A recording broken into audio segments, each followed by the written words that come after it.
On January 27th, the United States Secretary of State warned that if the Venezuelan interim government fails to meet United States expectations, a military attack on Venezuela is possible. Currently, the crisis in Venezuela is escalating. Today, let's take a closer look at this situation. Let's get right into it. The United States State Department said they are ready to use military force for maximum cooperation if needed before the Senate Foreign Relations Committee's January 28th Venezuela hearing.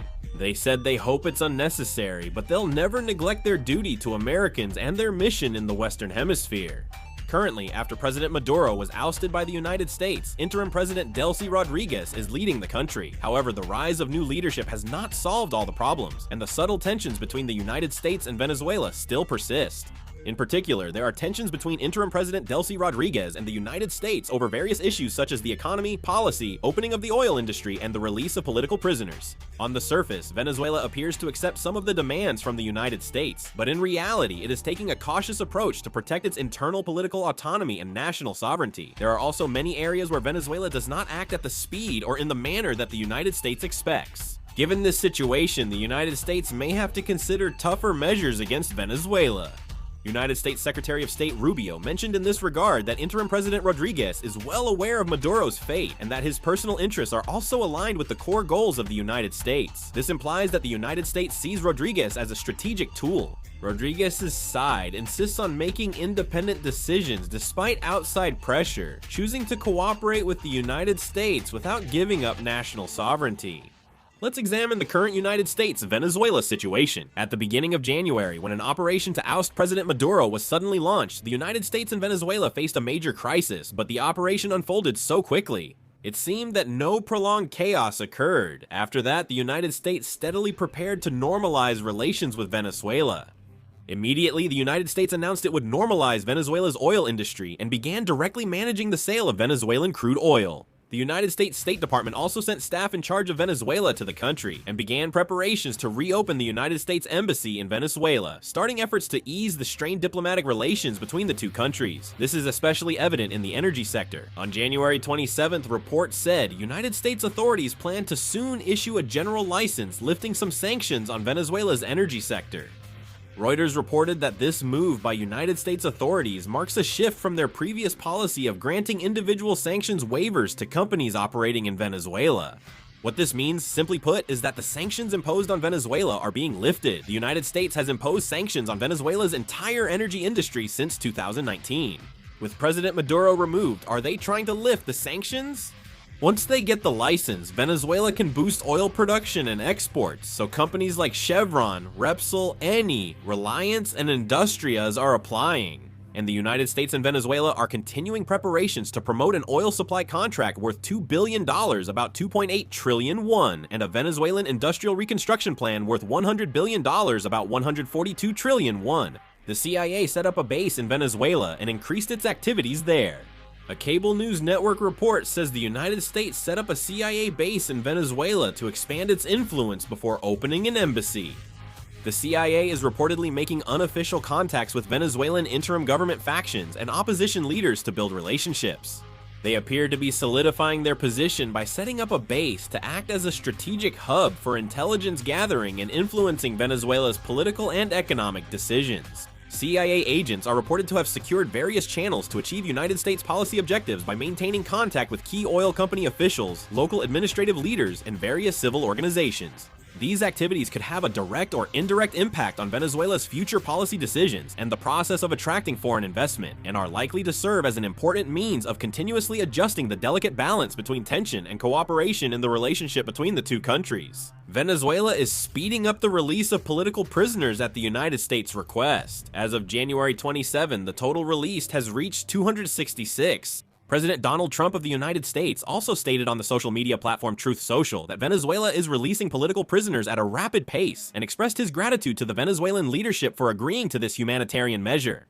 Political prisoners include opposition activists and human rights lawyers. A student was detained for raising sewage concerns. Many dissidents remain imprisoned, with reports indicating at least 600 people are currently detained. The Venezuelan parliament may soon discuss amending the hydrogen law. If approved, does this mean Venezuela's long-standing oil industry nationalization would end? If passed, the amendment will let foreign local companies independently operate oil fields and sell products under a new contract model. This appears to be their goal. The Venezuelan government appears to be aiming to cut the current 33% royalty rate to 15% for projects needing special initiatives or major investments. It is expected that there will be more investments in Venezuela in the future. However, the subtle conflict between the United States and Venezuela has gradually started to surface.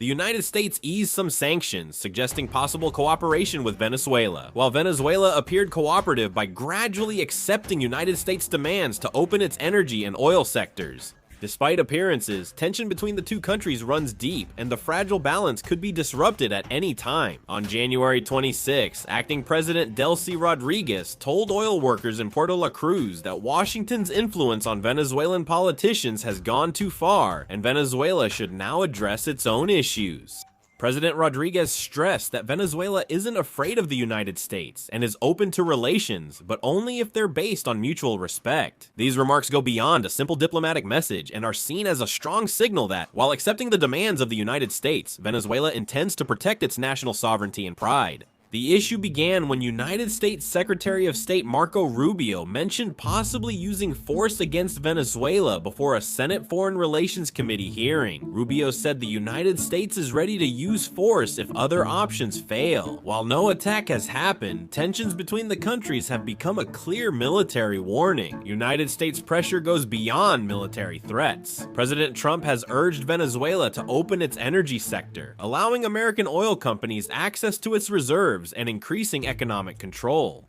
In line with this, Venezuela appears to be accepting the demands of the United States on the surface, but as revealed in President Rodriguez's remarks, there is still a strong will to maintain domestic political autonomy and national dignity.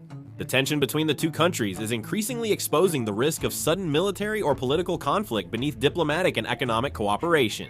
The series of events currently unfolding is not simply a matter of diplomatic persuasion or negotiation, but is taking place on a very delicate and unstable balance where strong pressure and vigilance intersect. Tension between the United States and Venezuela will likely persist. The United States is likely to continue its pressure while closely monitoring Venezuela's political and economic moves, and Venezuela is also expected to respond cautiously, centered around interim President Rodriguez, in order to protect its internal political autonomy and national sovereignty. At present, although the possibility of military conflict has been publicly mentioned, it is reasonable to believe that the likelihood of it actually happening is low. For the United States, using economic and diplomatic pressure is more effective than military intervention, and Venezuela is expected to focus on domestic stability and reducing international conflicts. Even with cooperation and sanctions relief, subtle tensions between the two sides will likely persist. For example, the United States will keep up pressure while lifting oil sanctions, attracting investment, sharing CIA intelligence, and boosting political influence. Venezuela will meet some United States demands by freeing political prisoners, reforming industries, and changing royalties, while firmly upholding national sovereignty and political autonomy. Despite diplomatic efforts and economic cooperation, the situation will remain unstable with ongoing military and political tensions in the background. In the end, the relationship between the United States and Venezuela is likely to continue as a structure of cooperation amid tension. Although the possibility of the United States launching a military attack on Venezuela is low, both sides will likely keep watching each other's intentions and actions closely, maintaining a cautious stance. The international community and investors will closely watch Venezuela's political stabilization and oil industry reconstruction. This tension may last for months or even years. In the end, within this trend, it is highly likely that both countries will try to achieve their interests and strategic goals as much as possible without military conflict. How will the relationship between the United States and Venezuela develop in the future? Please leave your thoughts in the comments. That concludes this video. Thank you.